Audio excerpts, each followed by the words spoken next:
Hello and welcome to Need to Know, your weekly investment podcast brought to you by the experts at Coutts. I'm Sarah Muir and back from his holiday and just in time, my regular co-presenter David Broomfield. Hi, David. Hi, Sarah. I shouldn't go on holiday, should I? No, you shouldn't go on holiday because things happen when you're on holiday. So, David, we are going to focus on current market volatility. Obviously, everybody, unless you're living under a rock, you've been reading the headlines in all the major press. But what are the three things you want to highlight from current market volatility? Thanks, Sarah. Hi, everybody. Let's simply talk about what's going on in markets. It's been an amazing end to last week and a beginning to this week. We'll talk about why that's happening. And not only is it summer and everyone's on holiday, but there's a couple of things going on around the world that have potentially triggered this. And then let's talk maybe about what the outlook is, how long it will last, and how how long these things tend to play out. That's what we want to know. How long is this going on for? All right, then let's kick off then. What's happening for those that have missed the headlines? Exactly. If you've been sitting on the sun lounger or living under a stone or something like that, you would be living in blissful ignorance that the markets have sold off quite aggressively towards the end of last week as we record this and beginning of this week. You saw a lot of that selling action start actually in East Asia, in Japan, and then kind of move outwards into European markets and the US markets. But there was a bit of selling action, obviously, end of last week on the back of various results. So you've seen some quite aggressive moves in equities down. So that's what's grabbing all the attention. People tend not to look at the other asset classes, but you've seen sort of corresponding moves in the other asset classes as well. So, you've seen bonds sort of outperforming gold, and then, high yield spreads moving out, which is exactly what you would expect given the kind of data that we've seen. Yeah. The VIX is up as well. For those that don't know what the VIX is, just explain quickly what the VIX is when we talk about that. Yeah, so the VIX is a general measure of volatility. That's probably the most simple way to put it. And VIX is being notoriously very, very low. Sort of the realized volatility in markets alongside that has been very, very low over recent months and even years. And you've seen this massive spike back up to above 40 almost within a couple of days. So it's kind of, let's just put that into perspective. So that barometer for volatility is behaving on the same order of magnitude as it was during that COVID shock in 2020. So a very big spike in volatility. Okay, so that's what's happening. We're getting a big sell-off in global markets. We've got a spike in the VIX that measures sort of volatility. Why? Well, this is the big question, and there's there's a few reasons, and they are not individually the sole reason, but they're all kind of happening together. And it's all punctuated by the backdrop that we are in the summer months where trading volumes are very low. I'll go even further and say that some of the big decision makers are away from their desks, on their boats, on their sun lounges, wherever they spend their time. So it is certainly from a historical perspective, the period where data and surprises can have big impacts on market volatility and price movements. But why is it happening? I was just going to say, sorry, just to interrupt them before you get into that. Is that then because is that a direct result of we've got perhaps less liquidity in markets, lower trading volumes, and so something that would ordinarily not have such a big impact the impact is amplified because there's less trading going on, essentially? It can be. That's not the sole reason in this case, but you're absolutely right. You've got obviously a market is just a matching of buyers and sellers, and then if you have a number of buyers who are traditionally in the market not present because they're away on their holidays, and you only need some relatively small, big sellers to move prices quite significally. But let's get into the weeds of why this is happening, because that kind of illustrates who's selling, I think, at least partly. Because there's two. When I thought about this and how we might talk about it, I think there's kind of two components. There's a fundamental component, fundamentals, and then there's a kind of technical component. So let's sort of start first with the fundamental component, and that was very much about the US economy, and all eyes have been on the US labor market. We've talked about it on this podcast. We've talked about how this economic cycle is a consumer-driven cycle, which is quite unusual. We did a piece on that a number of weeks ago, and how important consumer spending is in that economic cycle. Well, if the consumers, what's driving the cycle, the kind of reciprocal of that is that unemployment is the big worry. So you lay people off, unemployment rises, people can't spend money because they don't have jobs, and you get this kind of vicious feedback loop from unemployment driving consumer spending down. And also, I guess, if you fear that you might lose your job, you're probably going to rein in spending even before you've lost your job, aren't you? 100% right. And that's a really crucial distinction between this part of the cycle where we are now and previous cycles. This has been a cycle where the US labor market has been secularly tight, and job security and the fear of losing your job has been very, very, very robust. So, people haven't been scared of losing their job. So that, that coupled with the fact that your real asset base has been rising, you've got job security. No wonder, the US economy has been over the last, couple of years, really, really motoring ahead. But the data late last week showed lower than anticipated jobs growth. So, expectations were that about 175,000 new jobs would be created, and in the event it was 114,000. So there is this technical rule out there which gets lots of debate amongst analysts, academics, and market practitioners, and we should be careful how we describe it, called the Sahm Rule. Yes, everybody's talking about the Sarm Rule now, aren't they? They are. Well, a lot of people are. If you're in, financial Twitter, FinTwit, or if you're in the FT, or you're, across social media, you'll hear this referenced a lot. It's the Sahm Rule is a statistical measure of the likelihood of when a recession can be expected. Okay, you trigger it when the 3-month moving average of the unemployment rate rises 0.5 percentage point, so above the minimum of that 3-month moving average. Okay. Right. Quite technical. Yeah. So what you're basically saying is when you see a kind of sharp uptick of unemployment, it's a sign that the cycle is turning or has turned. Yeah. It's a pretty good, this is where we should be very careful. Like, the rule's designed to confirm that a recession is likely already happening rather than a predictive tool. So I don't want to get into the statistics and the weeds of that, but it's important in terms of recognizing that it works off a very lagging indicator. Unemployment data is very lagging, very lumpy, and often revised. So it comes with all of those caveats and all of those warnings. But it's obviously had a huge amount of attention on the fundamental side late last week. So this Sahm Rule suggests that potentially, I'm laboring this heavily with caveats, the US could be seeing some weakness and potentially a recession. However, get under the data, what you see is that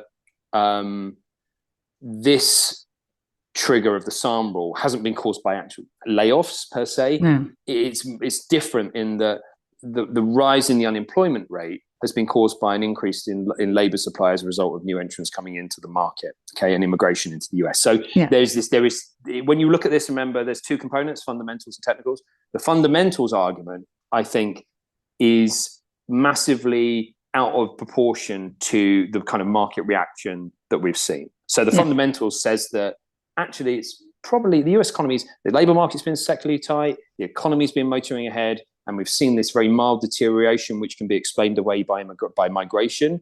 And the market hasn't gone into that much detail, it's just reacted very negatively. Isn't it fair to say, if we'd had this jobs report, I don't know, a couple of months ago, when some experts, or economists or market watchers, were calling for rate hikes because they were concerned about a re-acceleration in inflation, this would have been welcomed with open arms, wouldn't it?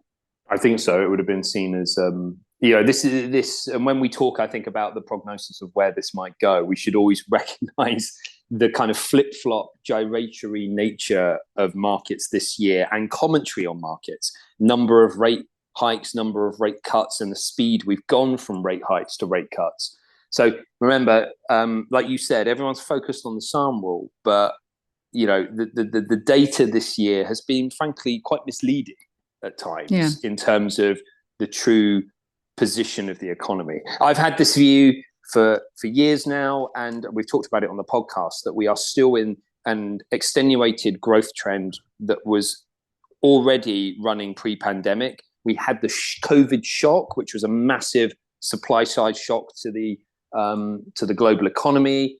We've had some geopolitical shocks along the way. We've had this big inflation surge, which has now worked its way out the system. But when you see when you step back and look at the overall trend, all of these data points imply a return to, I dare say, normalcy. Okay, a world where rates settle in the 2 to 4 range as opposed to the 0 to 2 range, and unemployment slightly higher than where it has been over the last few years. And these are all normal things, but we have this recency bias in markets where we're always worried about this tiny little data point. Where when you step back, actually the US economy, earnings look pretty well anchored, and US economic growth doesn't look that bad. So this is where I think we should just get the fundamentals in perspective, because the market reaction doesn't probably reflect what you see in the fundamentals. And I suppose there's a danger as well of fixating on what's happening 1 month, as you say, without stepping back and looking at the overall trend. So we're getting very excited about what happened this month. We've completely forgotten what happened last month. And when we get to next month, we'll have forgotten this month and we'll have moved on to the next story. And I guess is it inevitable, because we do know the Fed is going to start cutting rates at some point, whether that, we're not going to say when, we don't know when, whether we get a cut, an interim cut, or we get a cut in September, who knows? But I guess it's inevitable when we're approaching a rate lowering cycle, rate cutting cycle, that every piece of news that comes out is going to have an impact, isn't it? And you're going to get more volatility. Is that fair to say? Yeah, that's exactly the point. And I do think, though, that what this data, so we have in markets, in certainly in Coutts, when we've been looking at the cycle, we have been picking up on this idea of a slowing economic cycle for some months now, actually. Well, some weeks, it's a couple of months. But remember, slowing doesn't imply recession. It just implies a slower rate of positive growth. But the Fed obviously isn't operating in a vacuum. They're seeing all these signals as well. And I think what this does, given if you go into the Fed minutes and you read some of them over the last couple of meetings, you see that this is being recognized. There is this idea that we have already peaked in the rate hiking cycle, which is why I was very much on the side that we're not going to see further rate hikes. The inflationary shock's working its way out. It's more likely we'll get cuts. It's a matter of when, not if. What this signal does is probably give some confidence that there now will be a cutting cycle, and you see that in the data. If you look at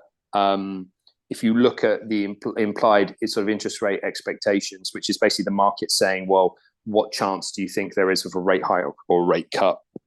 You realize that just back in July, the market was pricing in potential, or certainly rates on hold, but maybe even some rate hikes. And then we've just all within a month flipped to rate cuts. So these things move very, very fast. And one final point on the Sahm Rule. I think, please don't fact check me, but I'm pretty sure that when Powell was asked directly about this at a Fed press conference, he didn't answer the question. He just scoffed and moved on. And I'm not trying to do that to belittle the Sahm Rule. I'm trying to say that this is just one data point. The Fed will, as part of its counsel, look at multiple data points. Yeah. But before we get on to, because you said there were two aspects to what we're seeing at the moment, the technical one. But before we do that, one more question, because you were talking about earnings are well anchored. Now, we have seen some fairly dramatic market reactions to some of the earnings that have come out over the last week, particularly some of the Magnificent Seven companies. Is that again, markets just getting things out of perspective and not actually looking at the numbers that are being presented to them? Is that unrealistic expectations by analysts, and are just markets just being very unforgiving? I mean, is it fair to say that even though some of the earnings have not beaten expectations, they're still good earnings? They are still good earnings. And I think this is more about the future earnings required to justify the valuations. Okay. So if you think you had what about half of the S&P 500 reporting about 9.8% earnings growth year on year this quarter, actually up versus initial expectations. That, on the face of things, looks pretty good. But that's until you compare it to the 17% expected year-on-year earnings growth, which is expected by quarter 4 2024, and then the 15% growth expected for 2025, right? So basically, the market is pricing in a hockey stick type shape for earnings growth over, and that's what justified all these valuations. And I want to choose my words carefully, because it's easy to look at the Mag 7 stocks or any particular sector and say, oh, well, it looks expensive on a price earnings ratio or a particular metric. But really, it's about future earnings growth. Okay, it's about these companies' capacity to create that. And so if the market priced in, to justify these valuations, the market priced in this sort of hockey stick type upward trend in earnings, and now it's more likely just an upward trend. So what I'm trying to say is that some of that exuberance has come out of the market. So you're right, those earnings numbers were actually pretty good, but to justify the kind of valuations, they would need to have been even better. And this idea that earnings can just constantly be improved and you can continually expand margins, it's eventually going to hit some resistance. But that, I want to be really clear, these companies aren't sort of turning on a dime. No. They are just moderating along with the rest of the economy. Yeah. Okay. Let's come then to the technical thing that's sort of influencing this current market volatility, and it is very technical, isn't it? In simple terms, please, David. Yeah, if you can. I think this is the really fascinating story, and it is technical. So remember, markets are driven in the long term by fundamentals, but there is a huge technical component happening right now, which is all focused on Japan, and it's about the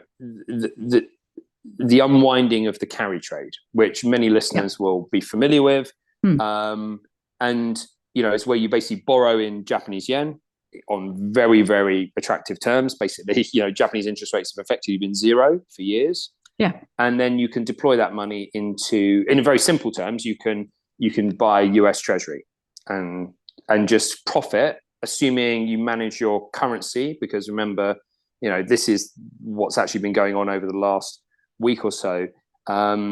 Assuming you don't get caught out by the currency, that's you're just profiting on the interest rate differential between the US and Japan, and you don't need to buy US Treasury. In fact you can buy equities even, if you like. And it appears that with a change in sort of central bank leadership in Japan, and Japan experiencing inflation and this sort of post-COVID world very differently to the rest of us, you have US interest rates now potentially falling, Japanese interest rates rising, and this trade where it was very profitable to borrow in a low rate environment in Japan and invest in a very high rate environment in America, in the US, is looking like it's unwinding. Look, these things don't happen overnight, but currency moves can have big impacts on markets. And just to sort of finish this point, like last week, the yen rose 3% against the dollar, and the Bank of Japan raised rates. So that signals to the market that the future is one where the Japanese monetary policy is more normalized. So, just raising rates by, let's say, 20 basis points doesn't make the carry trade unprofitable overnight, but it signals that the future is likely a different direction. Okay, that was going to be my question, because if you say the Bank of Japan have now got base rate at 25 basis points, in the US we're still 5.25 to 5.5. There's a huge gap between those two. So it does seem a bit incomprehensible that suddenly makes that trade unattractive. Yeah, I mean, we'll have to do some more research into this, and I'd like to perhaps let's allocate some time on a podcast just to talk about the history of Japanese monetary policy and currency intervention, because it's you've got that simple, what economists would call uncovered interest parity, just profiting off the interest rate differential between the Federal Reserve and the Bank of Japan. That's a very superficial or simplistic way of describing the carry trade. It's not just about short-term speculators. So hedge funds might do that and hyper-fast trade the interest rate differentials between these two regions. There is, over time, when you get these sort of structural changes in monetary policy, and I say structural, like we have ourselves in the sort of Western world lived through an extended period of incredibly low interest rates. When you have that change, you can alter behavior not just on a short-term speculative basis, but you can actually start to alter the long-term capital structure of companies and of people's borrowing and lending. So I got some data just today on cross-border borrowing in Japan. So, these my point is that it's not just short-term speculators that have been trading this. You've actually got people structuring debt potentially unhedged, right? So your currency that's what moves. We don't know, do we? That's the thing. We don't know how much of this is hedged and unhedged. Don't know how much of it's hedged, but you can see it's massively increased. But even since 2021, the data I saw showed about north of $700 billion additional growth in cross-border borrowing. As you say, no idea how much of that is hedged. So there's a very structural element to this as well. So I think some of those sharp moves you've seen in particularly Japanese equities are probably linked to that. But we will need more time to do that analysis than just the last sort of 3 days. That'll be something that we'll look at over a number of weeks or months. But my point is about the technical side is that creates a catalyst perhaps, or another impetus to drive markets down. And then you have this effect where, particularly today on Monday, where the Nikkei sold off more than what it did since 1987, about 12.5%. Which then as soon as you start giving Black Monday as your benchmark, exactly, that gets people very nervous, doesn't it? Exactly. I mean, that eclipses 87, I think October 20th, if my history serves me correctly. And then that obviously creates then a feedback loop into European stocks, and then compounds this American growth story as well. So look, we're in this period of real heightened volatility. And my sort of I told you so moment is that with VIX so low, spread so tight, this sort of event was inevitable at one point, this surprise. And we, as an investment team, have been I think, pretty clear with the way we talk to our clients, and we talk to the public and the media, in that we think we're in this period where we're going to have various spikes in volatility and shocks to the system. They will become more frequent, but that doesn't mean to say they're long-lived, because it comes back to the fundamentals, and the fundamentals here tell quite a robust growth story, actually. I think I'm going to go way out on a limb and say in a few weeks' time, we'll be looking back on this as exactly what it is, a period of heightened volatility.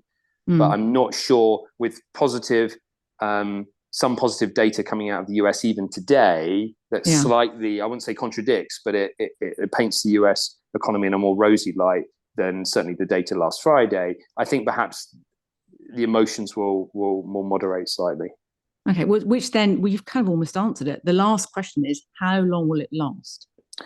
Well, yeah, I go back to that earlier point about interest rate expectations. Remember, what punctuates this year has been how wrong everyone has been about the pathway of rates.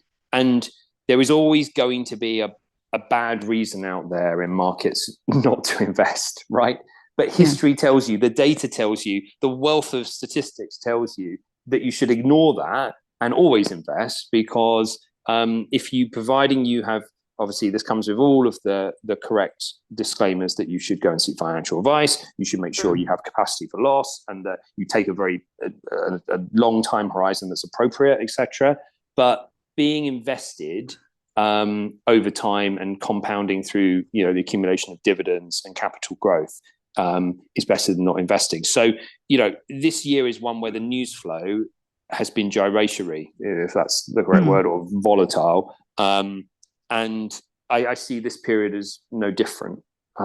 We're very sensitive at the moment to the length of this growth cycle. So how long will it last? Short answer, I don't know. No one, and anyone that says they knows doesn't, because there's no crystal ball. The long answer is that we should just expect that small data points will create disproportionate responses in volatility, and we should focus on fundamentals. Fundamentals drive earnings growth, which drives equity growth, which drives investment returns if you're a long-term sort of equity investor. So that doesn't answer your question, but I've been honest. I've been honest about that. You have. So what we're saying then is the current volatility we're seeing, it's going to be here. It's not going anywhere necessarily. What's important for investors is to focus on the fundamentals, try and put the noise into perspective.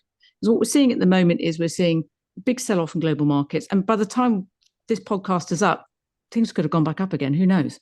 But we're seeing it driven by a couple of factors. One is some bad news on the jobs front out of the US, but also some technical things that are happening, which are encouraging people to place trades in such a way because of a carry trade and because of a change in perhaps in policy in Japan.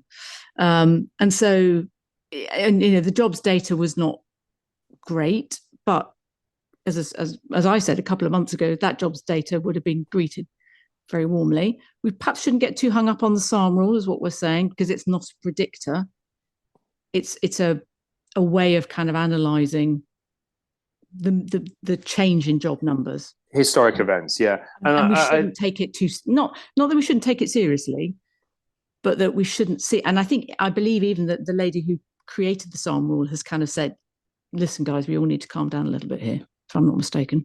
Yeah, exactly. And I think you should always remember that not all recessions are created equal. Everyone, I think, remembers the big outliers in the 1970s, or maybe even the immediate period post the financial crisis, but it was a very immediate period. Most recessions are exceptionally mild. In fact, they are, I don't want to trivialize them, but I'll say they're statistical recessions. Yeah. Again, remember, it's all about fundamentals. In slowdowns, and even in those kind of very technical recessions, it's still perfectly possible for companies to be profitable and grow and create good earnings growth. There might be big sectoral differences. There could even be big regional differences. But it's, again, not a binary outcome. And I think when you consider the length of the cycle, and as I said right at the beginning, this data isn't actually too bad. So even maybe I'm wrong, and maybe we do slip into a technical recession. But even if we do, it looks on the face of things to be incredibly mild and benign, and that doesn't warrant this kind of reaction, I think, from unilateral reaction across markets. Yeah. I think that's actually been really helpful to put those things into perspective and to remember the importance of fundamentals.